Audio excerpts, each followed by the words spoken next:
ರಾಷ್ಟ್ರ ಸಂವಿಧಾನಕ್ಕೆ ನೀನೆ ಶಿಲ್ಪಿಯು, ನೀನೆ ಕಲಿಸಿಕೊಟ್ಟೆ ಸಮಾನತೆಯನ್ನು. ನಿನ್ನ ಲೇಖನಿಯ ಬರಹ ದೇಶ ಖರ್ಚನೆ, ಒಂದು ಮಾತು ಕೂಡ ಭೀಮ ಗರ್ಜನೆ. ನಾಯಕ ನೀನು ಭೀಮರ, ಮಹಾನಾಯಕ ನೀನು ಭೀಮರ.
ಭಾರತ ಭಾಗ್ಯ ವಿಧಾತನ ಕಥೆಯಲ್ಲಿ ಹೇಳಕ್ ಬಂದಿವಿ.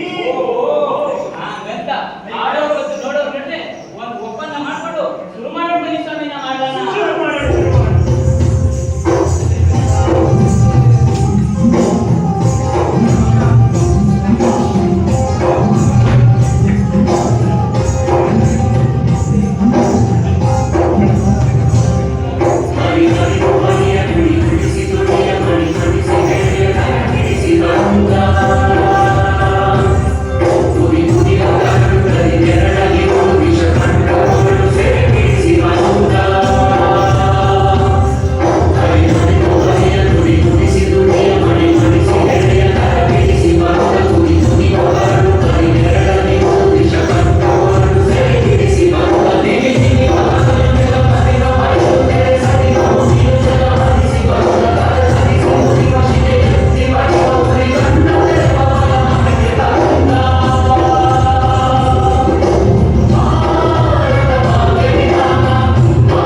ಇಂಗ್ಲಿಷ್ ಮೀಡಿಯಂಗೆ ಸೇರಿಸ್ಬೇಡ ಅಂತ.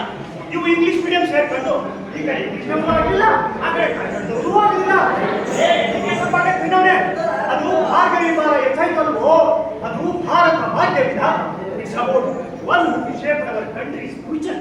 ಓ, ನಮ್ಮ ಫ್ಯೂಚರ್ ರೂಪಿಸ್ತವ್ರ ಯಾರೋ ಸಾಫ್ಟ್ವೇರ್ ಇಂಜಿನಿಯರ್ ಇರಬೇಕು. ಸಾಫ್ಟ್ವೇರ್ ಇಂಜಿನಿಯರ್ ಅಲ್ವಾ ತಮ್ಮ ಅವರು, ಸೋಷಿಯಲ್ ಇಂಜಿನಿಯರ್. ನಮ್ಮ ಸಮಾಜದ ಕೋರೆಗಳನ್ನು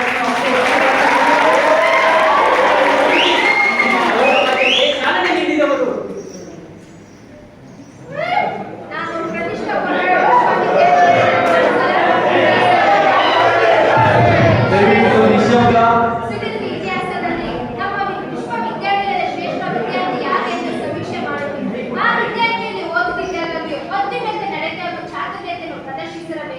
ಹಾಗೂ ಇಲ್ಲಿಂದ ಪಡೆದ ವಿದ್ಯೆಯನ್ನು ಮನುಕುಲದ ಒಳಿತಿಗಾಗಿ ಬಳಸಬೇಕು. ಹಾಗೆ ಯಾರು ಮಾಡಿದ್ದಾರೆ ಎಂದು ಹುಡುಕಿದಾಗ ನಮಗೆ ಸಿಕ್ಕ ಹೆಸರು ಒಬ್ಬ ಭಾರತೀಯರು. So hands of India, hands of India. Wow, it is great. Columbia university ಒಬ್ಬ ಶ್ರೇಷ್ಠ ವಿದ್ಯಾರ್ಥಿ ಭಾರತೀಯನೇ. ಹೂ ಯಾರ್? ಹೆಲೋ ಮಿಸ್ಟರ್ ಸುಂದರ, ನೀವು ಟೆಂಟಿ ಏನೋ ಚೆನ್ನಾಗಿ ಕೊಟ್ರಿ, ಆದರೆ ಭಾರತವಾದ ವಿದ್ಯಾರ್ಥಿ ಯಾರು? And with due respect, university ಗೌರವ ಪಡೆದವರಿಗೆ ಭಾರತವಾದ ವಿದ್ಯಾರ್ಥಿ ಹೇಗಾಗ್ತದೆ? ನೋಡವ್ವ ತಂಗಿ, ನೀನು ಇಂದು ಇಷ್ಟು ಸ್ವಚ್ಛಂದವಾಗಿ ಬದುಕುತ್ತಿರುವ ಬದುಕು ಎಷ್ಟು ಕಷ್ಟದಿಂದ ನಮ್ಮ ಹಿರಿಯರು ನಮಗಾಗಿ ಕೊಟ್ಟಿದ್ದಾರೆ ಎಂದು ನಿಮಗೆ ತಿಳಿದಿದ್ರೆ ನೀನು ಈ ರೀತಿಯಾಗಿ ಮಾತಾಡ್ತಿರ್ಲಿಲ್ಲ.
ಸಂಪೂರ್ಣವಾಗಿ ಎದುರು ಹಾಕಿಕೊಂಡು ಹೋರಾಡಿದವರು ನನ್ನೊಡೆಯ ಈ ನೆಲದ ಭಾರತ ದೇಶದ ಭಾಗ್ಯವಿಧಾತ.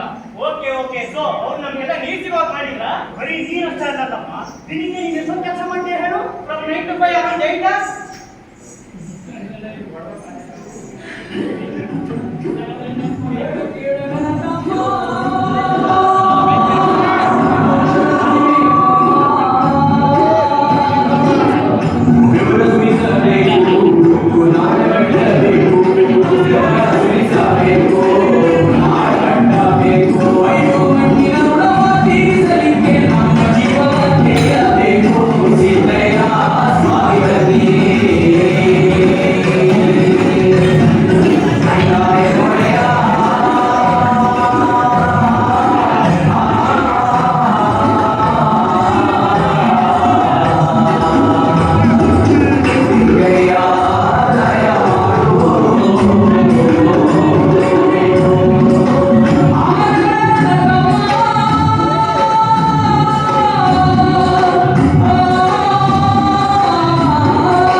ಭಾರತ ದೇಶದ ಭಾಗ್ಯವಿಧಾತ ಕೋರ್ಟಿನಲ್ಲಿ ಹೋರಾಡಿ ಅಧಿಕಾರಿಗಳ ಜೊತೆ ಬಡಿದಾಡಿ ಹೊಸ ಲೇಬರ್ ಜಾರಿಗೆ ತಂದ್ರು.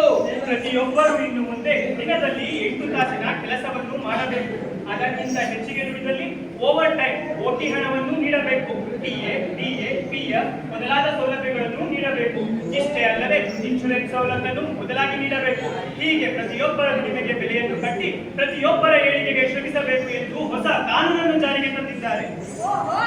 ನಾವು ಮಾಡ್ತಾರೆ 8 ಅವರ್ ಕೆಲಸ, ಓಟಿಗೆ ಹೆಚ್ಚಿನ ಹಣ, ಪಿಎಫ್, ಡಿಎ, ಇನ್ಶೂರೆನ್ಸ್ ಎಲ್ಲ ವ್ಯವಸ್ಥೆ ಜಾರಿಗೆ ತಂದಿದ್ದು ನೀವೇ ಹೇಳ್ತಿರೋ ಭಾರತ ಭಾಗ್ಯವಿಧಾತನಾ? ಹೌದು ಮತ್ತೆ ಅದೇನೋ ಓಕೆ, ಅಲ್ಲಿ ನಾವೇ ಪೂರ್ಣ ಭಾರತ ಭಾಗ್ಯವಿಧಾತ ಅಂತ ಕರೀಬೇಕು ಅಲ್ಲ? ಅವ್ರು ಇಷ್ಟೆಲ್ಲ ಮಾಡಿದ್ದು ಗಂಡಸರಿಗೆ ಅಲ್ವಾ? ಎಕ್ಸಾಕ್ಟ್ಲಿ, ಹೆಣ್ಮಕ್ಳಿಗೆ ಏನ್ ಮಾಡ್ತಾರೆ ನಾವ್ ಯಾಕೆ ಅವ್ರನ್ನ ಒಪ್ಕೋಬೇಕು? ನೋಡುವ ತಾಯಿ, ಆ ಮಹಾಪುರುಷ ಈ ಮಣ್ಣಿನ ಋಣವನ್ನು ತೀರಿಸಿದ್ದು ಪ್ರತಿಯೊಬ್ಬ ಹೆಣ್ಣು ಮಗು ಕೂಡ ಗೌರವದಿಂದ ಬದುಕನ್ನು ಸಾಗಿಸುವುದನ್ನು ಮಾಡುವುದರ ಮೂಲಕ. ಓ ಅಣ್ಣಯ್ಯ,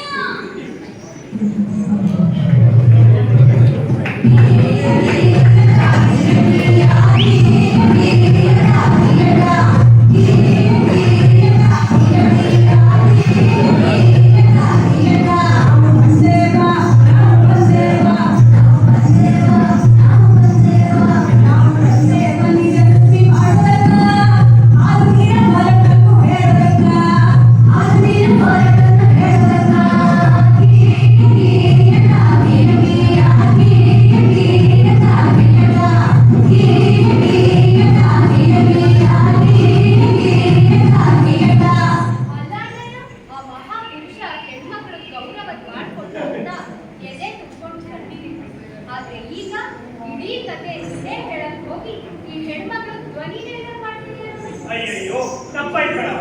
ಏನ್ ಮಾಡ್ತೀಯ ಹೇಳು, ಅದೇ ಆಯ್ತು. ಆಗಾಗ ಹೊರಗೆ ಬಂದಿರುತ್ತೆ. ಇನ್ ಮುಂದೆ ನೀನ್ ಹೇಳು, ನೀನು ನನ್ನ ತಾಳ ಹತ್ತಿನಷ್ಟೇ.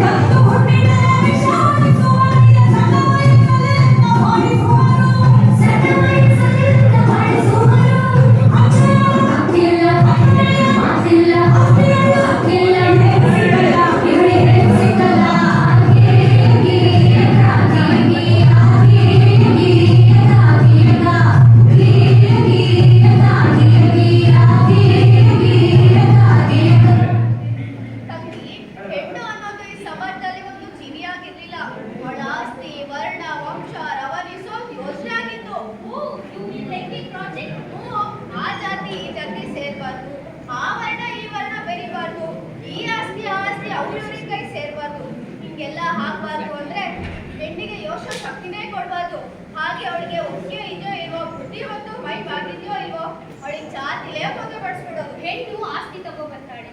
ಹಾಗಾಗಿ ಒಬ್ಬ ಗಂಡಿಗೆ ಹೆಚ್ಚು ಮದುವೆ ಮಾಡಿಸಿದಷ್ಟೇ ಹೆಚ್ಚು ಆಸ್ತಿ ಬರುತ್ತೆ.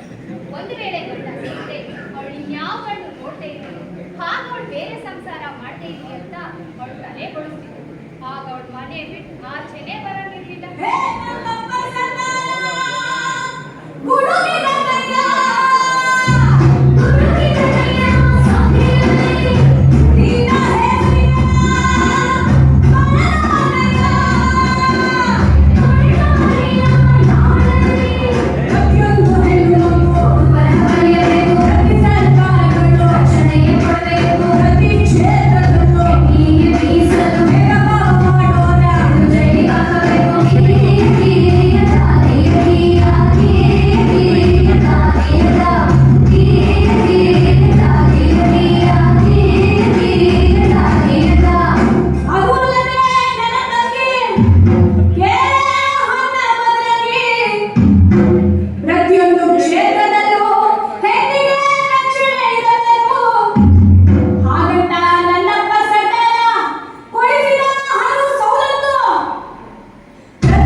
ಆರ್ಥಿಕವಾಗಿ ಸ್ವಾತಂತ್ರ್ಯಳಾದ ಹೆಣ್ಣು ಮಾತ್ರ ನಿಜಕ್ಕೂ ಸ್ವಾತಂತ್ರ್ಯಳಾಗಲು ಸಾಧ್ಯ.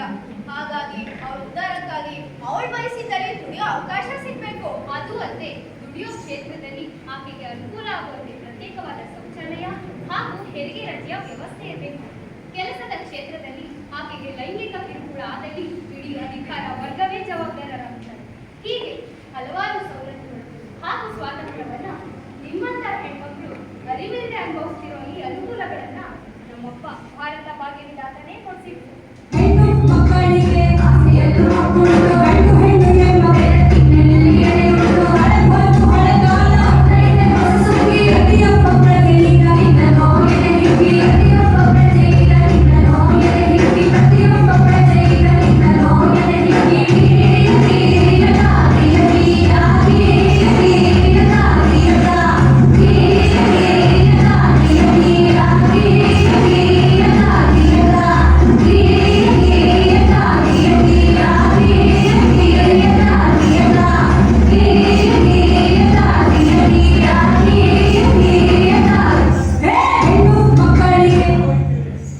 ಇದೆಲ್ಲ ಮಾಡಿದಂತ ಭಾರತ ಭಾಗ್ಯ ವಿಧಾತ ಯಾರು ನಮ್ಗೆ ಹೇಳಿ ಬೇಗ ಸೂತ್ರಧಾರರೇ. ಊರಿಗೆ ಭಾರತ ಭಾಗ್ಯ ವಿಧಾತ ಅವರೊಬ್ರು ಪ್ರೊಫೆಸರ್ ಆಗಿದ್ರು, ಅವರೊಬ್ರು ಬ್ಯಾರಿಸ್ಟರ್ ಆಗಿದ್ರು. ಶಾಲಾ ಕಾಲೇಜು ವಿಶ್ವವಿದ್ಯಾಲಯಗಳನ್ನು ತೆರೆಯಲು ಸ್ಫೂರ್ತಿಯವರು, ಅಜ್ಞಾನದ ಕುರುಡೆಗೆ ಬೆಳಕು ತುಂಬಿದವರು, ಮಣ್ಣ ಮೈಲಿಗೆ ತೊಳೆದ ಸಂತವರು, ಭೂಮಿ ತಾಯಿ ಹಂಬಲಿಸಿ ಹಡೆದ ಮಗ ಅವರು, ದೇವರ ದುಡಿಮೆಗೆ ಘನತೆ ತಂದವರು, ಜಾತಿ ಜೀತಗಳ ಕುಡಿಗೆ ಬಿಚ್ಚಿದವರು, ಉದ್ದಣಿಗಳಿದ ಮಹಾ ಬಿಗ್ಗು ಅವರು. ಅವರೇ ನಮ್ಮ ಸಂವಿಧಾನ ಶಿಲ್ಪಿ, ಭಾರತ ರತ್ನ ರಾಷ್ಟ್ರ ಸಂವಿಧಾನಕ್ಕೆ ನೀನೆ ಶಿಲ್ಪಿಯು, ನೀನೆ ಕಲಿಸಿಕೊಟ್ಟೆ ಸಮಾನತೆಯನ್ನು.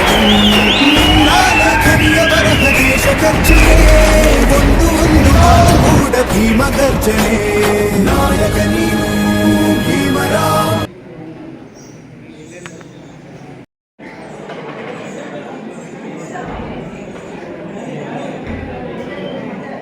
ಇಷ್ಟೆಲ್ಲ ಸಾಧನೆ ಮಾಡಿರುವ ಆ ಭಾರತ ಭಾಗ್ಯ ವಿಧಾತನ ಎಜುಕೇಶನ್ ಲೈಫ್ ಹೇಗಿತ್ತು?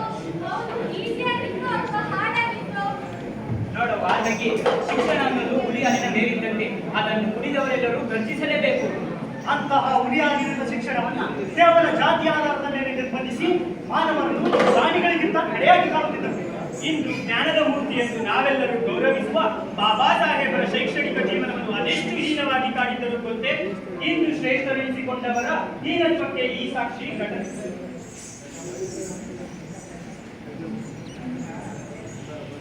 ಅಣ್ಣ, ನಮ್ಮ ಅಕ್ಕ ಹೊಸದ ಕೇರಿ ಮಕ್ಕಳೆಲ್ಲ ಶಾಲೆಗೆ ಹೋಗಿದ್ದಾರೆ. ನಾವು ಮತ್ತೆ ನಮ್ಮ ಕೇರಿ ಮಕ್ಕಳು ಯಾಕಣ್ಣ ಶಾಲೆಗೆ ಹೋಗಕ್ಕಾಗಿಲ್ಲ? ಸಮಾಜದ ತೆಗೆದುಕೊಳ್ಳೋ ನಂಬಿಕೆ ಮತ್ತು ನಮ್ಮ ಕೇರಿಯಲ್ಲಿರುವಂತಹ ಮಕ್ಕಳುಗಳಿಗೆ ಓದುವಂತ ಅವಕಾಶ ಮಾಡ್ಕೊಟ್ಟಿಲ್ಲ ನಿಮ್ಮ ಅಣ್ಣ, ಇಲ್ಲಿ ಯಾರು ಅವಕಾಶನ ಸೃಷ್ಟಿ ಮಾಡ್ಕೊಡಲ್ಲ ಅಣ್ಣ. ನಮ್ಮ ಅವಕಾಶನ ನಾವೇ ಸೃಷ್ಟಿ ಮಾಡ್ಕೋಬೇಕಣ್ಣ. ನಾಳೆಯಿಂದ ಶಾಲೆಗೆ ಹೋಗಿ ವಿದ್ಯೆ ಕಲಿಯನ್ನು ನಡೆಯೋಣ.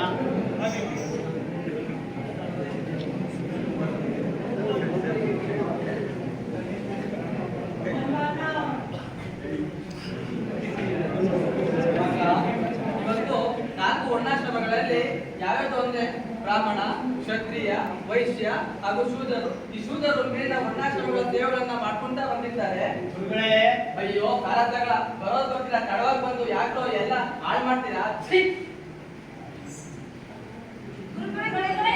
ಅಯ್ಯೋ ಕಾಲದಾಗ ಕುತ್ಕೊಂಡ ಕೈಗಳೇನು ಅನಿಸ್ಕೊಂಡಿದೆ, ಅಲ್ಲೇ ಬಂದು ತಾಯಿ.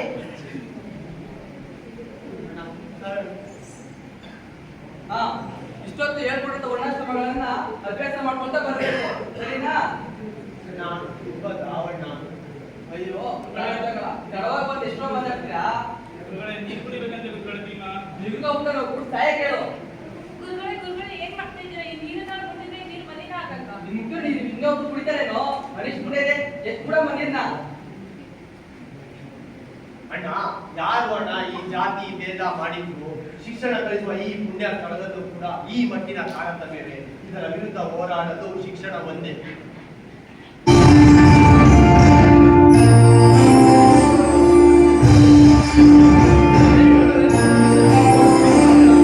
ಜಾತಿ ಭೇದ ಕೀಳು ಕೀಳು ಭಯವಾಸಿ ಈ ಸಮಾಜದ ನಾಗರಿಕ ಎಂದು ನಾವು ಹೇಳಲಿ, ನಾಗರಿಕ ಎಂದು ನಾವು ಹೇಳಲಿ. ನಾಚಿಕೆ, ತುಂಬ ನಾಚಿಕೆ, ನಾಚಿಕೆ, ತುಂಬ ನಾಚಿಕೆ. ನಾಗರಿಕತೆ ಎನ್ನುವ ಪದಕ್ಕೆ ನಾಚಿಕೆ, ನಾಗರಿಕತೆ ಎನ್ನುವ ಪದಕ್ಕೆ ನಾಚಿಕೆ. ನಾಗರಿಕರು ಎನ್ನುವ ಪದವಿ ಏತಕ್ಕೆ? ನಮಗೆ ನಾಗರಿಕರು ಎನ್ನುವ ಪದವಿ ಏತಕ್ಕೆ? ತನ್ನ ಹುಟ್ಟೂರಿನಲ್ಲೇ ಶಿಕ್ಷಣವನ್ನು ಪಡೆಯಲು ಇಷ್ಟೊಂದು ಅವಮಾನಿಸಿದ ಜನರು ಒಂದು ಊರಿನಿಂದ ಮತ್ತೊಂದು ಊರಿಗೆ ಶಿಕ್ಷಣಕ್ಕೋ ಯಾವುದೋ ಕೆಲಸಕ್ಕೋ ಹೋಗಲು ಎಷ್ಟು ಕಷ್ಟ ಇತ್ತೋ ಏನೋ. ಇವತ್ತು ಒಬ್ಬರ ಪಕ್ಕದೊಬ್ಬರು ಕೂತ್ಕೊಂಡು ಸಂಚಾರ ಮಾಡೋದನ್ನ ಸಾರ್ವಜನಿಕ ಸಂಚಾರ ಅಂತ ಹೇಳ್ತೀವಿ. ಆದ್ರೆ ಹಿಂದೆ ಸಾರ್ವಜನಿಕ ಸಂಚಾರ ಅನ್ನೋ ಪದನೇ ಇರಲಿಲ್ಲ. ನೆರಳು ಬಿದ್ದರೆ ಮಡಿ ಸ್ನಾನ ಮಾಡುವ ಜನರು ಸಾರ್ವಜನಿಕ ಸಂಚಾರಕ್ಕಾಗಿ ಗಾಡಿಯ ಸಂಚಾರವನ್ನು ಅವಕಾಶ ಮಾಡಿಕೊಟ್ಟಾರೆಂಬುದು ನಮ್ಮ ಬರೀ ಕನಸು. ಹಣ ಕೊಟ್ಟು ಸಂಚರಿಸುತ್ತೇವೆಂದರು ಮಾನವೀಯ ಗುಣಗಳನ್ನು ಮರೆತು ಮೃಗಗಳಂತೆ ವರ್ತಿಸುವ ಶ್ರೇಷ್ಠರೆನಿಸಿಕೊಂಡವರ ಮೃಗತ್ವಕ್ಕೆ ಕೈಗನ್ನಡಿ ಈಗ ತಾನೆ. ಅಲ್ಲ ನಿಮ್ಮ ಬಂದ್ಬಿಟ್ಟು ಮೂರೇ ಚೆನ್ನಾಗಿರುತ್ತೆ. ಅಣ್ಣ, ತಂದೆಗೆ ಹುಷಾರಿಲ್ಲ, ನೋಡ್ಕೊಂಡು ಬರೋಣ, ನಡಿಯೋಣ. ಭೀಮಾ, ತುಂಬಾ ಗೊತ್ತಾಗಿ ಇಷ್ಟೊತ್ತಲ್ಲಿ ಯಾವ ಸಿಗುತ್ತೆ ಭೀಮಾ? ಅಣ್ಣ, ದೇಶಕ್ಕೆ ಹೋಗೋದು ಒಂದಾಗಿದೆ. ಅಲ್ಲಿ ಯಾವ ಅಡ್ಡ ಗಾಡಿ ಇದೆ, ಗಾಡಿನ ಕೇಳಿಬಿಟ್ಟು ಓಡೋಣ, ನಡಿಯೋಣ. ಅಜ್ಜ, ತುಂಬಾ ದೂರ ಪ್ರಯಾಣ ಮಾಡೋದು ಕರ್ಕೊಂಡು ಹೋಗ್ತಾ ನೋಡಪ್ಪ, ಹೊತ್ತು ಮುಳುಗೈತೆ, ನನ್ಗೂ ಕಣ್ಣು ಕಾಣಕ್ಕಿಲ್ಲ. ಈಗ ಹೊತ್ತಾಗ ಎಲ್ಲೂ ಬರಲ್ಲ ಕಣಪ್ಪ. ಇಲ್ಲ ಅನ್ಬೇಡಜ್ಜ, ತುಂಬಾ ದೂರದಿಂದ ಬಂದಿದ್ದೀವಿ. ಇಷ್ಟೊಂದು ಕೇಳ್ಕೊತಿದ್ಯಾ? 5 ರೂಪಾಯಿ ಕೊಟ್ರೆ ಬರ್ತೀನಿ ನೋಡ್ತಮ್ಮ. ಅಲ್ಲ, ಅಲ್ಲಿಗೆ 3 ರೂಪಾಯಿ ಅಲ್ವಾ ಅಲ್ಲ, 5 ರೂಪಾಯಿ ಕೇಳ್ತಾರೆ ಮಕ್ಕಳು ಅಂತ. 3 ರೂಪಾಯಿಗೆ ಬೇರೆ ಯಾವ್ದಾದ್ರು ಗಾಡಿ ನೋಡ್ಕೋತಮ್ಮ, ನನ್ ಕೈಲಾಗಲ್ಲ. ಅಣ್ಣ, ಸದ್ಯಕ್ಕೆ ಯಾವ ಗಾಡಿ ಕಾಣಿಸ್ತಲ್ಲ. ಇನ್ನ ಕತ್ಲಾದ್ರೆ ನಾವು ತಂದೆನ ನೋಡ್ಲಿಕ್ಕೆ ಆಗಲ್ಲ. ನಡಿಯೋಣ, ಆಚೆ ಹೋಗೋಣ. ಈಗ ಈ ಹೊತ್ತಲ್ಲಿ ಎಲ್ಲಿಗೂ ಹೋಗ್ತಿದ್ದೀರಾ? ಅಜ್ಜ, ನಮ್ಮ ತಂದೆಗೆ ಹುಷಾರಿರಲಿಲ್ಲ ಅಜ್ಜ.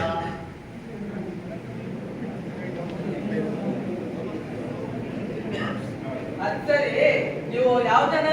ಅಜ್ಜ, ನಾವ್ ಯಾವ ಜನ ಆದ್ರೆ ನಿಮ್ಗೆ ಏನಂತ ಕೆಲಸ ಏನೈತೆ ನಮ್ಮನ್ನ ಬಿಡೋದಷ್ಟೇ. ಮಾಡೋದ ಸಾಕು. ಇಷ್ಟೊಂದು ಗಂಟ ಕೇಳ್ತಾ ಇದ್ರಿ, ನಾನು ಹೇಳಿದ ಕುದುರೆ ಕೊಡದೆ ಬೇರೆ ಏನೇನೋ ಹೇಳ್ತಿದ್ರಲ್ಲೋ ಸುಳ್ರ. ಅಜ್ಜ, ನಿಮ್ಗ ಯಾಕಜ್ಜ ಇದೆಲ್ಲ? ಎಷ್ಟು ಕೆಲಸ ಇದೆ ಅಷ್ಟು ಮಾಡೋದ ಸಾಕು ನಿಮ್ ಕೆಲ್ಸನ. ಅಯ್ಯೋ ಅಯ್ಯೋ ಅಯ್ಯೋ ಅಯ್ಯೋ, ಅವನ್ನೆಲ್ಲ ಯಾಕೋ ಗಾಡಿ ಕಟ್ಟಿಸ್ಕೊಂಡಿದ್ಯಾ? ಅವರೆಲ್ಲ ಮಹಾಜನಗಳು ಕಣೋ, ಮೂಡ. ಇಷ್ಟೊಂದು ಗಂಟ ದರ ಬಡ್ಕೊಂಡ್ರಲ್ಲೋ, ಯಾವ್ದನ್ನ ಹೇಳ್ದೆ ನನ್. ಛೀ! ನೀವು ಮಾಡಿದ ಪಾಪಕ್ಕೆ ಕಾಶಿಲಿರೋ ಗಂಗೆ ಹೋಗಿ ಮುಟ್ಟಿ ಎದ್ರು ಕೂಡ ನನ್ನ ಪಾಪ ಭಾವನೆ ಬಂದ್ರು. ಅಣ್ಣ, ಅಣ್ಣ, ನಾನು ಈ ಘಟನೆಯನ್ನ ಎಂದಿಗೂ ಮರೆಯುವುದಿಲ್ಲ. ಅಷ್ಟಕ್ಕೂ ನಾವು ಮಾಡಿರೋ ತಪ್ಪಾದರೂ ಏನು, ನಾವು ದುಡ್ಡು ಕೊಡ್ತೀವಿ, ಅವರು ನಮ್ಮ ಸ್ಥಳಕ್ಕೆ ತಲುಪೋ ಕೆಲಸ ಅಷ್ಟೇ ಮಾಡಬೇಕು. ಅದನ್ನ ಬಿಟ್ಟು ನಮ್ಮ ಜಾತಿ ಕುಲ ಎಲ್ಲ ಏತಂಗಿಯವರಿಗೂ ಅದಾಗಿರುವ ಈ ಅಸ್ಪೃಶ್ಯತೆ ತುಂಬಿರುವ ಈ ಸಮಾಜದ ವಿರುದ್ಧ ನಾವು ಹೋರಾಡದೆ ಇರುವುದಾದರೂ ಹೇಗೆ? ಯಾರು ಸೃಷ್ಟಿ ಮಾಡಿದರು ಜಾತಿ ಮತ ಭೇದ, ಯಾಕೆ ಸೃಷ್ಟಿ ಮಾಡಿದರು ಅಸಮಾನ ಸಮಾಜ? ಯಾರು ಸೃಷ್ಟಿ ಮಾಡಿದರು ಜಾತಿ ಮತ ಭೇದ, ಯಾಕೆ ಸೃಷ್ಟಿ ಮಾಡಿದರು ಅಸಮಾನ ಸಮಾಜ? ಹೇಗೆ ಒಬ್ಬನೇ ಎಲ್ಲವೂ ನೀನಾದ, ಹೇಗೆ ನಮ್ಮ ಪ್ರಶ್ನೆಗೆ ಉತ್ತರಿಸಲು ವೇದ?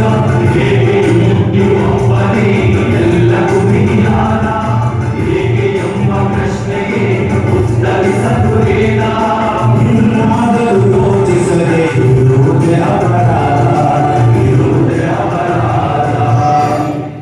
ಶಿಕ್ಷಣ ಸಂಚಾರಕ್ಕೆ ಇಷ್ಟೊಂದು ಅವಮಾನಿಸಿದ ಜನರು ತಿನ್ನುವ ಅನ್ನ ಕುಡಿಯುವ ನೀರಿಗೆ ಇನ್ನೆಷ್ಟು ಅವಮಾನಿಸ್ತಾರೋ ಏನೋ. ಹೌದು, ಅನ್ನ ಮತ್ತು ನೀರಿಗಾಗಿ ಇನ್ನೆಷ್ಟು ಅವಮಾನ ಪಟ್ಟಿರಬಹುದು. ಈ ಭೂಮಿ ಮೇಲೆ ಪ್ರತಿಯೊಂದು ಜೀವಿಯು ಬದುಕೋದಕ್ಕೆ ಗಾಳಿ ಎಷ್ಟು ಮುಖ್ಯವೋ ನೀರು ಅಷ್ಟೇ ಮುಖ್ಯ. ಅಂತಹ ಕುಡಿಯುವ ಜೀವಾಮೃತವನ್ನು ನಿರ್ಬಂಧಿಸಿ ಇಡೀ ಮನುಕುಲವೇ ನಾಚಿಕೆ ಪಡುವಂತೆ ಮಾಡಿದ್ರು ಅಂದಿನ ಜನ. ಕೆರೆ ಕಟ್ಟೆಗಳ ನೀರನ್ನು ಈ ಭೂರಾಶಿ ಕುಡಿದರು ಸುಮ್ಮನಿದ್ದು ದೇವರೆಂದು ಪೂಜಿಸಿದರು. ಆದರೆ ರಕ್ತ ಮಾಂಸ ಮಜ್ಜೆಗಳಿಂದ ತುಂಬಿದ ಮನುಷ್ಯರನ್ನು, ಅವರಂತೆ ಇರುವ ಮನುಷ್ಯರನ್ನು ಅವರು ಮೃಗಗಳಿಗಿಂತ ಕೀಳಾಗಿ ಕಂಡರು. ಇಂತಹ ಘಟನೆಗಳಿಂದ ಬೇಸತ್ತ ನಮ್ಮ ಭಾರತ ಭಾಗ್ಯವಿದಾತ ಭೀಮರಾವ್ ರವರು ಇದನ್ನು ಮೆಟ್ಟಿ ನಿಲ್ಲಲು ಮಾಡಿದ್ದು ಎಂತಹ ಹೋರಾಟ ಗೊತ್ತೇ?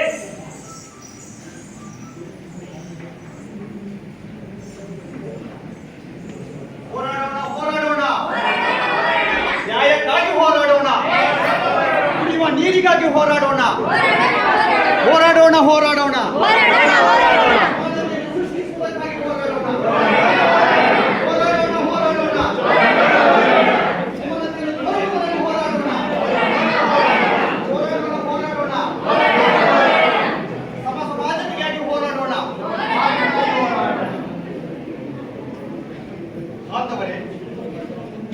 ಈ ಭೂಮಿಯ ಮೇಲೆ ಎಲ್ಲರೂ ಬದುಕುತ್ತಾರೆ. ಪ್ರಾಣಿ, ಪಕ್ಷಿ, ಕ್ರಿಮಿ, ಕೀಟ ಮತ್ತು ಮನುಷ್ಯರು ಹುಟ್ಟಿದ ಮೇಲೆ ಬದುಕಬೇಕಲ್ಲ ಎಂದು ಆಧಾರದ ಹಂಗಿನಲ್ಲಿ ಸ್ವಾಭಿಮಾನವನ್ನು ಹಳಬಿಟ್ಟು ಧೈರ್ಯದಿಂದ ಬದುಕುತ್ತಿದೆಯಲ್ಲ, ಅಂತಹ ಹೀನ ಬದುಕಿಗೆ ಕಂದೆಳೆಯುವ ಕಾಲ ಈಗ ಬಂದಿರುವುದು. ಬಾಂಧವರೇ, ಈಗಿನ ನಾವು ಗಟ್ಟಿ ನಿರ್ಧಾರವನ್ನು ಮಾಡಿ ಈ ಮಹತ್ ಕೆರೆಯ ನೀರನ್ನು ಕುಡಿದು ಸ್ವಾಭಿಮಾನವನ್ನು ಮೆರೆಯೋಣ. ಅದಾಗಿಯೂ ನಮ್ಮನೆ ನೀರಿದೆ, ಆ ನೀರು ನಮ್ಗೆ ನೀರು. ಅದಾಗಿಯೂ ಆ ಕೆರೆ ನೀರು ಏನಾದ್ರು ನಾವು ಕುಡ್ಲಿಕ್ಕೆ ಹೋದ್ರೆ ನಮ್ಮನ್ನ ಕೊಂದೇ ಬಿಡ್ತಾರೆ ಬುದ್ಧಿ. ಬಾಂಧವರೇ, ನೀರು ಕುಡಿಯುವ ಕಾರ್ಯಕ್ರಮವನ್ನು ಹಾಕಿದ್ದು ನಮ್ಮಲ್ಲಿ ಕುಡಿಯಲು ನೀರು ಇಲ್ಲವಂತಲ್ಲ. ನಾವು ಕುಡಿಯುವ ಒಂದು ಬೊಗಸೆ ನೀರು ಚರಿತ್ರೆಯನ್ನು ಅನುರಣಿಸುತ್ತದೆ. ಕಟ್ಟಳೆಯನ್ನು ಸೃಷ್ಟಿಸುವ ಕೆಟ್ಟ ಆಲೋಚನೆಗಳಿಗೆ ಕ್ಷಣಕಾಲ ಗೆಲ್ಲಿಡಿಸುತ್ತದೆ. ಮಡಿ ಮೈಲಿಗೆಗಳನ್ನ ಮೆಟ್ಟಿ ನಿಲ್ಲುತ್ತದೆ. ನಾವು ಮನುಷ್ಯರೇ ಎಂಬುದನ್ನ ಸಾರಿ ಹೇಳುತ್ತದೆ. ಬನ್ನಿ, ಈ ಒಂದು ಘಟನೆಯಲ್ಲಿ ಪಾಲ್ಗೊಳ್ಳುವ ಪ್ರತಿಯೊಬ್ಬರು ಮುಂದಿನ ಪೀಳಿಗೆ ಹೋರಾಟಕ್ಕೆ ನಾಂದಿಯಾಗಬೇಕು. ನೆಮ್ಮದಿ ಹಚ್ಚಿರುವ ಕ್ರಾಂತಿಯಾಗಬೇಕು. ಬಾಂಧವರೇ, ಬನ್ನಿ, ಈ ಕೆರೆಯ ನೀರನ್ನು ಕುಡಿಯೋಣ. ಹೌದು, ನಾವು ಮನುಷ್ಯರೇ, ನಮಗೂ ಘನತೆಯಿಂದ ಬದುಕುವ ಕಿಚ್ಚಿದೆ. ಸಾರ್ವಜನಿಕ ಕೆರೆ, ಕಟ್ಟೆ, ಗುಡಿ, ಗೋಪುರ, ಮನೆ, ಮಂದಿರ ಇದು ಯಾರಪ್ಪನ ಸೊತ್ತು ಅಲ್ಲ. ಬನ್ನಿ ಕುಡಿಯೋಣ, ನೀರು ಕುಡಿಯೋಣ. ಬನ್ನಿ ಕುಡಿಯೋಣ.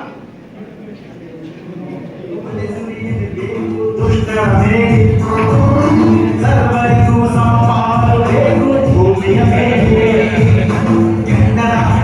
ಸುರಿಯಬೇಕು ದುಷ್ಟರ ಮೇಲೆ. ಸರ್ವರಿಗೂ ಸಮಪಾಲಬೇಕು ಭೂಮಿಯ ಮೇಲೆ, ಸತ್ಯದ ಸ್ವಾಧೀನ ಸಿರಿಯಬೇಕು ಸುಳ್ಳಿನ ಮೇಲೆ. ಸರ್ವರಿಗೂ ಸಮಪಾಲಬೇಕು ಬದುಕಿರುವಾಗಲಿ, ಎಲ್ಲ ಬದುಕಿರುವಾಗಲಿ. ಕೆಂಡದ ಮನೆ ಸುರಿಯಬೇಕು ದುಷ್ಟರ ಮೇಲೆ, ಸರ್ವರಿಗೂ ಸಮಪಾಲು ಬೇಕು ಭೂಮಿಯ ಮೇಲೆ, ಈ ಭೂಮಿಯ ಮೇಲೆ. ಬಾಂಧವರೇ, ನಾವು ಕುಡಿದಿರುವ ಒಗಸೆ ನೀರಿನಿಂದ ಮುಗಿಲೆದ್ದಿದೆ. ಇದಿನ್ನು ಪ್ರಾರಂಭ.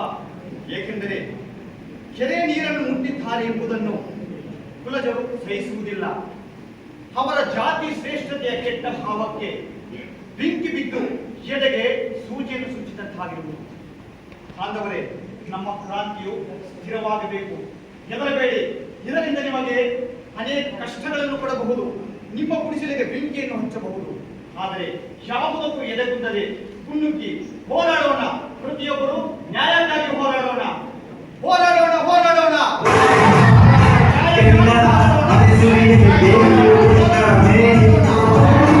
ಸರ್ವರಿಗೂ ಸಮಪಾಲು ಬೇಕು ಭೂಮಿಯ ಮೇಲೆ. ಕೆಂಡದ ಮಳೆ ಸುರಿಯಲೇಬೇಕು ದುಷ್ಟರ ಮೇಲೆ. ಸರ್ವರಿಗೂ ಸಮಪಾಲು ಬೇಕು ಭೂಮಿಯ ಮೇಲೆ. ಸತ್ಯದ ಜ್ವಾಲೆ ಸಿಡಿಯಲೇಬೇಕು ಸುಳ್ಳಿನ ಮೇಲೆ. ಸರ್ವರಿಗೂ ಸಮಪಾಲು ಬೇಕು ಬದುಕಿರುವಾಗಲೇ, ಎಲ್ಲ ಬದುಕಿರುವಾಗಲೇ. ಕೆಂಡದ ಮಳೆ ಸುರಿಯಲೇಬೇಕು ದುಷ್ಟರ ಮೇಲೆ. ಸರ್ವರಿಗೂ ಸಮಪಾಲು ಬೇಕು ಭೂಮಿಯ ಮೇಲೆ, ಈ ಭೂಮಿಯ ಮೇಲೆ. ಮುಂಚೆ ಅದೇನೋ ಕಾನೂನು ರಚಿಸಿದ್ದಾರೆ ಅಂತ ಹೇಳಿದ್ರಲ್ಲ, ಏನದು? ಯಾರಿಗೆಲ್ಲ ಕಾನೂನು ರಚಿಸಿದ್ದಾರೆ? ಏನೆಲ್ಲ ಕಷ್ಟಪಟ್ರು? ಡಾಕ್ಟರ್ ಬಾಬಾ ಸಾಹೇಬ್ ಅಂಬೇಡ್ಕರ್ ಅವರು ಹಲವಾರು ದೇಶಗಳನ್ನು ಸಂಚಾರ ಮಾಡಿ ಪ್ರಜಾಪ್ರಭುತ್ವ ಸಂವಿಧಾನಗಳನ್ನು ದಿನಗಟ್ಟಲೆ ಓದಿ ನಮಗೆ ಸಮಾನತೆಯನ್ನು ಕೊಡುವ ಉದ್ದೇಶದಿಂದ ಆ ಒಂದು ಮಹತ್ ಕಾರ್ಯವನ್ನು ರಚಿಸಿದರು. ಅದೇ ನಮ್ಮ ಸಂವಿಧಾನ ರಚನೆ. ಅವರು ಕೊಟ್ಟ ಪ್ರಜಾಪ್ರಭುತ್ವದ ಹೊತ್ತಿಗೆ ನಮ್ಮ ದೇಶದ ಪ್ರಭುತ್ವವನ್ನು ಒಡೆದೊಡಿಸಿ ನಮ್ಮ ಭಾರತವನ್ನು ಇಡೀ ಪ್ರಪಂಚದಲ್ಲಿ ಅತಿದೊಡ್ಡ ಪ್ರಜಾಪ್ರಭುತ್ವ ರಾಷ್ಟ್ರವನ್ನಾಗಿ ಮಾಡಿ ಘನತೆಯನ್ನು ಹೆಚ್ಚಿಸಿದೆ. ಆ ಪುಸ್ತಕದಲ್ಲಿ ಕೇವಲ ಕಾನೂನು ಕಟ್ಟಳೆಗಳು ಮಾತ್ರವಿಲ್ಲ, ಬದಲಾಗಿ ಮನುಷ್ಯತ್ವವಿದೆ, ಮನುಷ್ಯತ್ವದ ಸಾರವಿದೆ.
ಸಾಮಾಜಿಕ ಆರ್ಥಿಕ ರಾಜಕೀಯ ನ್ಯಾಯವನ್ನು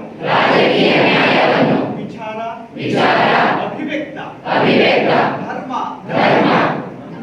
ನಂಬಿಕೆ ಮತ್ತು ಉಪಾಸನೆಯ ಸ್ವಾತಂತ್ರ್ಯವನ್ನು ಸ್ಥಾನಮಾನ ಮತ್ತು ಅವಕಾಶಗಳ ಸಮತೆಯನ್ನು ದೊರೆಯುವಂತೆ ಮಾಡುವುದಕ್ಕಾಗಿ ವ್ಯಕ್ತಿ ಗೌರವ ದೇಶದ ಏಕತೆ ಮತ್ತು ಸಮಗ್ರತೆಗಾಗಿ ಎಲ್ಲರಲ್ಲಿಯೂ ಭ್ರಾತೃತ್ವ ಭಾವನೆಯನ್ನು ಮೂಡಿಸುವುದಕ್ಕಾಗಿ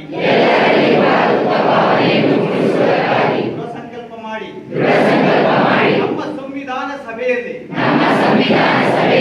1949ನೇ ಇಸವಿ ನವೆಂಬರ್ ತಿಂಗಳ 26ನೇ ದಿನದಂದು ಈ ಸಂವಿಧಾನವನ್ನು ನಮಗೆ ನಾವೇ ಅರ್ಪಿಸಿಕೊಂಡು ಅಂಗೀಕರಿಸಿ ಶಾಸನವಾಗಿ ವಿಧಿಸಿಕೊಂಡಿದ್ದೇವೆ.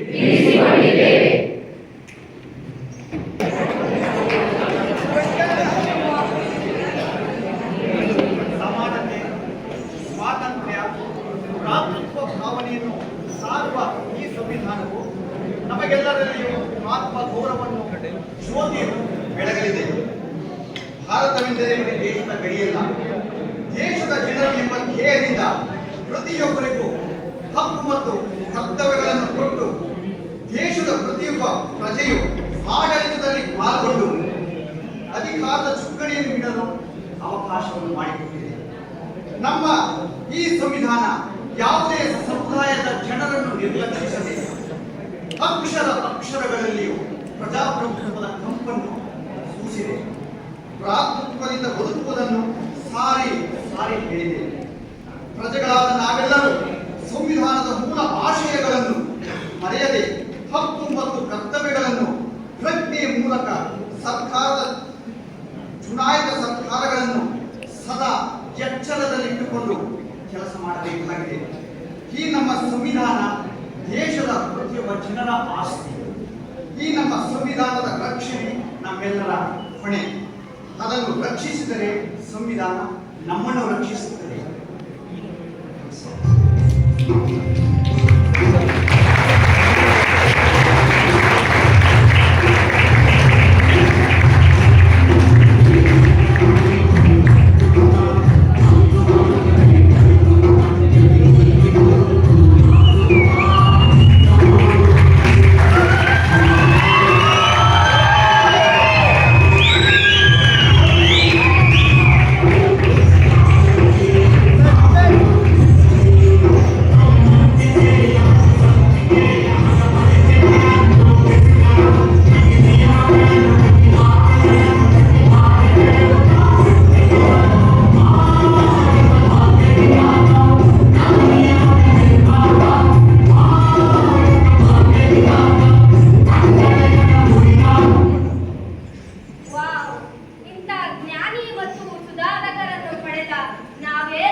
ನಮಗೆ ಇಷ್ಟೆಲ್ಲ ಮಾಡಿದ ಮಹಾನ್ ಭಾವ ಈಗ ಎಲ್ಲಿದ್ದಾರೆ? ನಾವೀಗ ಅವ್ರನ್ನ ನೋಡ್ಬೇಕಲ್ಲ. ಭಾರತವಾಗಿ ಭಾರತಕ್ಕೆ ಇನ್ನೂ ಅದೆಷ್ಟೋ ಸುಧಾರಣೆಗಳನ್ನು ಬಯಸಿದೆ. ಆದರೆ ಭಾರತಾಂಬೆಯು ತನ್ನ ರತ್ನವನ್ನು ಕಳೆದುಕೊಂಡು ಇಲ್ಲಿ 68 ವರ್ಷಗಳಾಯಿತು. ಸೂರ್ಯ ಹಾನಿ ಹೋಗ್ತಾ ಇದೆ. ಅದೆಷ್ಟೋ ವಿಚಾರಗಳನ್ನು ಹೇಳಬೇಕಿತ್ತು, ಮಾಡಬೇಕಿತ್ತು, ತಿದ್ದಬೇಕಿತ್ತು, ಅದೆಷ್ಟೋ ಮಾರ್ಗಗಳನ್ನು ಒದಗಿಸಬೇಕಿತ್ತು. ಆದರೆ ಮಧ್ಯಾಹ್ನದ ಹೊತ್ತಿನಲ್ಲಿ ಭಾರತಾಂಬೆಯ ರಕ್ತವನ್ನು ಕಳೆದುಕೊಂಡಿದೆ. ಮಡಿಗಳನ್ನು ಪುಡಿ ಮಾಡಿ ಮನುಷ್ಯತ್ವವನ್ನು ಮೆರೆದ ಆ ಜ್ಯೋತಿ, ಆ ಬೆಳಕಿನ ಜ್ಯೋತಿ ಹಾರಿ ಅವರು ನಡೆದ ಮಾರ್ಗಗಳು, ಹೇಳಿದ ವಿಚಾರಗಳು ನಮ್ಮೆಲ್ಲರಿಗೂ ದಾರಿದೀಪವಾಗಿದೆ. ಆದ್ದರಿಂದ ನಾವೆಲ್ಲರೂ ನೆನಪಿನಲ್ಲಿಟ್ಟುಕೊಳ್ಳಬೇಕು. ಬೆಂಕಿ ಹಾರಿದರೂ ಬೆಳಕು ಆಡುವುದಿಲ್ಲ, ಆಡುವುದಿಲ್ಲ.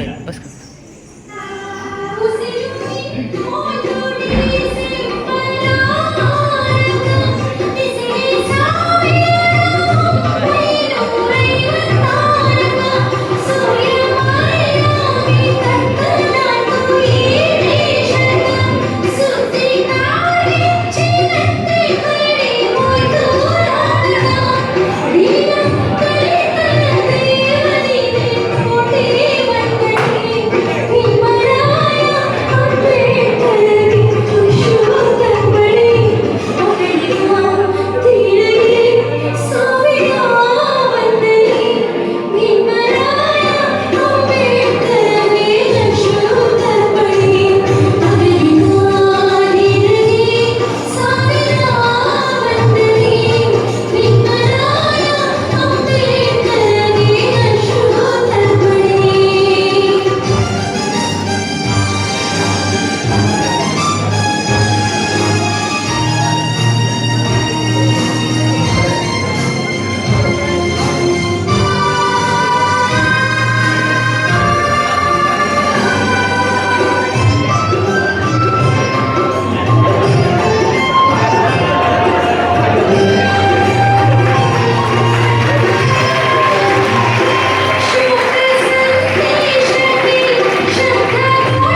think none of us need have any apprehension. None of us need have any doubt. But my fear, which I must express clearly, is this. Our difficulty, as I said, is not about the ultimate future. Our difficulty is how to make the heterogeneous mess that we have today take a decision in common and march in a cooperative way on that road which is bound to lead us to unity. Our difficulty is not with regard to the ultimate. Our difficulty is with regard to the beginning.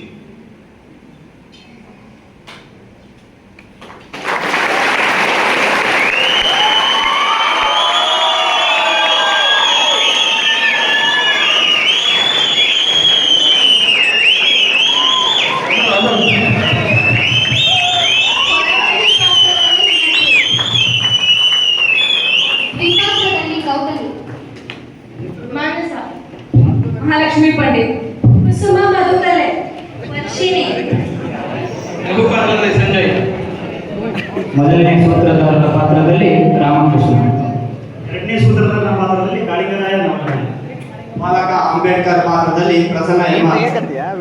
Doctor B R Ambedkar ಪಾತ್ರದಲ್ಲಿ ಮೂರನೇ ಸೂತ್ರಧಾರನ ಪಾತ್ರದಲ್ಲಿ Navakumar M.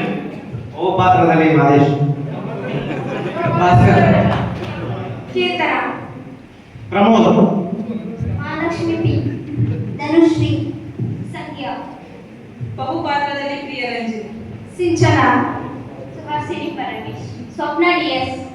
ಅಲ್ಲೇ ನಿಂತ್ಕೊಳ್ಳು 2 ನಿಮಿಷ. ಅತ್ಯುನ್ನತವಾದ ಪ್ರದರ್ಶನ, ಮಹೋನ್ನತ ಪ್ರದರ್ಶನ.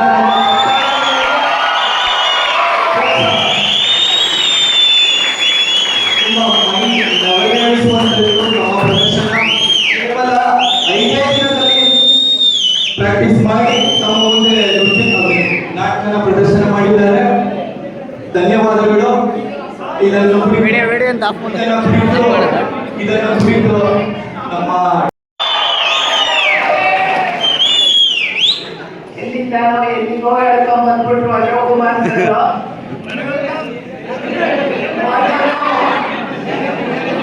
ಇವರು ಒಂದು ನಾಟಕ ಮಾಡ್ತೇವೆ ಅಂದಾಗ ನನಗೆ ನನ್ನದೇ ಆದಂತಹ ಅನುಮಾನಗಳಿತ್ತು. ವಸ್ತು ವಿಷಯ ಯಾವುದು ಅನ್ನೋದು ನನಗೆ ಗೊತ್ತಿರಲಿಲ್ಲ. ಹಾಗಾಗಿ ನಾನು ಹೇಳಿದ ಮೊದಲನೇ ಮಾತು ನನಗೆ ಈಗಲೂ ನೆನಪಿದೆ. ಭಾನುಪ್ರಕಾಶ್, ನೀವು ನಾಟಕವನ್ನ ಅಭ್ಯಾಸ ಮಾಡಿ ನಮ್ಮ ಕಲ್ಚರಲ್ ಕಮಿಟಿಯ ಮುಂದೆ ಪ್ರದರ್ಶನ ಮಾಡಿ ಅವರು ಓಕೆ ಅಂದ್ರೆ ನನ್ನ ಅಭ್ಯಂತರ ಇಲ್ಲ ಅನ್ನುವ ಮಾತನ್ನ ನಾನು ಅವತ್ತು ನಿಮಗೆ ಹೇಳಿದ್ದೆ. ಆದ್ರೆ ನನಗೆ ನಿಮ್ಮ ಡ್ರಾಮಾ ಈ ರೀತಿಯ ಥೀಮ್ ಅನ್ನ ಒಳಗೊಂಡಿದೆ ಅಥವಾ ನೀವು ಕೇವಲ 5-6 ದಿನದಲ್ಲಿ ಪ್ರಾಕ್ಟೀಸ್ ಮಾಡಿ ಈ ಮಟ್ಟಕ್ಕೆ ಪ್ರದರ್ಶನ ಮಾಡ್ತೀರಾ ಅಂತ ನಾನು ಖಂಡಿತ ಅಂತಿಮ ವರ್ಷದ ವಿದ್ಯಾರ್ಥಿಯಾದ ಭಾನುಪ್ರಕಾಶ್, ನಿಮ್ಮ ಫುಟ್ ಸ್ಟೆಪ್ ಅನ್ನ ಅಚ್ಚಳಿಯದೆ ಇಲ್ಲಿಗೆ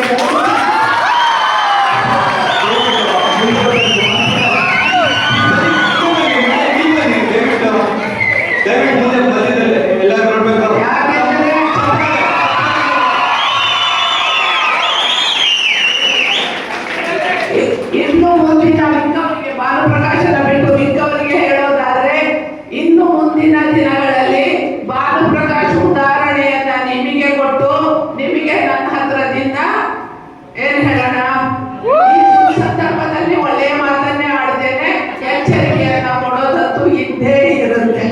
ಸೊ ಹಾಗಾಗಿ ನನ್ನ ಹೃತ್ಪೂರ್ವಕವಾದ ಅಭಿನಂದನೆ ಭಾನುಪ್ರಕಾಶ್ ಮತ್ತು ಟೀಮಿಗೆ. ಇಂತಹ ಕಾರ್ಯಕ್ರಮ ಇನ್ನೂ ಅವರು 4 ತಿಂಗಳು ನಮ್ಮ ಜೊತೆ ಇರ್ತಾರೆ. ಇಂತಹ ಕಾರ್ಯಕ್ರಮ ಮತ್ತೆ ಮತ್ತೆ ಬರಲಿ, ರೂಪಿಸ್ಲಿ. ಖಂಡಿತ ನಾನು ನನ್ನ ಕೈಲಾದಂತಹ ಸಪೋರ್ಟ್ ಮಾಡ್ತೇನೆ ಅಂತ ಹೇಳೋದಕ್ಕೆ ಇಷ್ಟಪಡ್ತೇನೆ. Thank you very much Bhanuprakash. ಮತ್ತೊಮ್ಮೆ ಹೇಳ್ತೇನೆ, ಇಂತಹ ಒಂದು ಪ್ರದರ್ಶನ ನಾನು ಎಕ್ಸ್ಪೆಕ್ಟ್ ಮಾಡಿರಲಿಲ್ಲ. ಇವರು ರಿಹರ್ಸಲ್ ಮಾಡಿ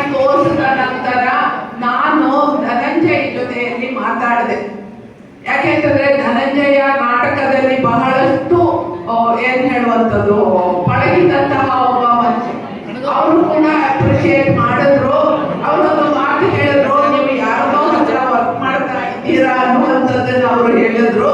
ಸಣ್ಣ ಪುಟ್ಟ ತಪ್ಪುಗಳಿದ್ರು, ಅವ್ರು ಹೇಳಿರೋ ಮಾತನ್ನ ಆಸ್ ಇಟ್ ಈಸ್ ಹೇಳ್ತಾ ಇದ್ದೇನೆ. ಬಹಳ ಒಳ್ಳೆಯ ಪ್ರಯತ್ನ ಮಾಡಿದ್ದಾರೆ ಮೇಡಮ್, ತುಂಬಾ ಚೆನ್ನಾಗಿ. ಅವರು ನನ್ನ ಜೊತೆ ಕೂತ್ಕೊಂಡೆ ನೆನ್ನೆ ನಿಮ್ಮ ರಿಹರ್ಸಲ್ ಅನ್ನ ನೋಡಿದ್ರು. ಹಾಗಾಗಿ ಎಲ್ಲಾ ಕಡೆಗಳಿಂದಲೂ ಒಳ್ಳೆಯ ಮಾತೇ ಬಂದಿದೆ. ಹಾಗಾಗಿ ಹ್ಯಾಟ್ಸ್ ಆಫ್ ಭಾನುಪ್ರಕಾಶ್ ಐಡೆಂಟಿ.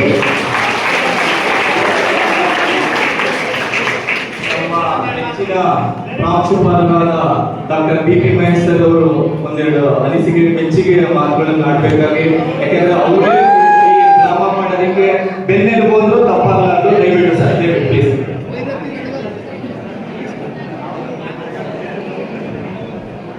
ಎಲ್ಲ ಟೀಚಿಂಗ್ ಸ್ಟಾಫ್ ಈ ಕಡೆ ಬಂದ್ಬಿಟ್ಟಿದ್ರೆ ಒಂದು ಫೋಟೋವನ್ನ ನಾವು ತರಬಹುದಾಗಿತ್ತು. ಹಾಗೂ ಬೆಳಗಿನಲ್ಲಿ ಗಣೇಶ್ ಸಂಗೀತ ನಿರ್ವಹಣೆ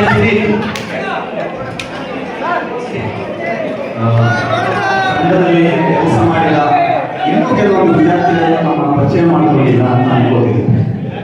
ಇನ್ನು ಇಂದ ಕೆಲಸ ಮಾಡಿದಂತಹ ಅಷ್ಟೂ ಜನರಿಗೆ ಒಂದು ಜೋರಾದ ಚಪ್ಪಾಳೆ.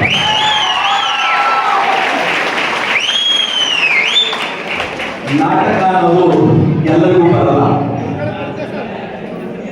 ವ್ಯಕ್ತಿ ಇನ್ನೊಬ್ಬ ವ್ಯಕ್ತಿಯೊಳಗೆ ಪರಕಾಯ ಪ್ರವೇಶವನ್ನ ಮಾಡಿ ಆ ಪಾತ್ರ ನಾನೇ ಅನ್ಕೊಂಡು ಮಾಡೋದಿದೆಯಲ್ಲ, ತುಂಬಾ ಕಷ್ಟವಾದ. ಎಷ್ಟು ಕಷ್ಟ ಅಂತಂದ್ರೆ ಒಂದು ತಿಂಗಳು ಒಂದು ಕಾಲದಲ್ಲಿ ನಿಲ್ಲಿಸಿದ್ರು ನನ್ನ ನಿನಗೆ ನಾಟಕ ಬರಲ್ಲ. ಪ್ರೊಫೆಸರ್ ಜೆನ್ನಿ ಸರ್, ಜೆನ್ನಿ ಅಂತ ಹೇಳಿ ನಮ್ಮ ನಾಟಕ ತರಗತಿಗಾರರು, ಅವ್ರಿಗೆ ನಾವು ಇದೇ ರೀತಿ ಯೋಚನೆ ಮಾಡಬೇಕಾದ್ರೆ ನಮ್ಮೊಂದು ಅವಕಾಶ ಕೊಟ್ಟರು, ನಾಟಕ ಮಾಡಿ. ಸರ್ ನಂಗೆ ಮಾಡಕ್ ಬರಲ್ಲ, ಒಂದ್ ಕಾಲದಲ್ಲಿ ನಿಂತ್ಕೋ, ಡೈಲಿ 1 ಅವರ್ ನಿಂತ್ಕೋ, ನಾಟಕ ಮಾಡೋದು ಬರ್ಬೇಕು ಅಂದ್ರೆ ಆ ಇದೆಯಲ್ಲ, ಪರಕಾಯ ಪ್ರವೇಶ ಮಾಡಬೇಕಾದ್ರೆ ನಮ್ಮನ್ನ ತಾಲೀಮುಗೊಳಿಸೋದಿದೆಯಲ್ಲ, ಅದಂತ ಕಷ್ಟ ಆಗಿದೆ. ಒಂದು. ಎರಡನೇದು, ನಾನು ಮಾಡೋದಕ್ಕಿಂತ ಇನ್ನೊಬ್ಬರ ಮಾಡಿಸ್ತೀನಲ್ಲ. To become a king, it's easy. To become a kingmaker ಇದೆಯಲ್ಲ, it's not so easy. ಇನ್ನೊಬ್ಬರನ್ನ ತೀಡಿ ಅದನ್ನ ಒಂದು ಬಗ್ಗೆಯನ್ನ ಇಳಿಸಿ ಒಂದು ವಸ್ತುವನ್ನ ಸಮಾಜ ಕೊಡೋದು ಇದೆಯಲ್ಲ, ಅದು ಕೇವಲ ಯಾರಿಗೆ ಸಾಧ್ಯ ಅಂದ್ರೆ ತಂದೆ ತಾಯಿಗಳಿಗೆ ಮಾತ್ರ.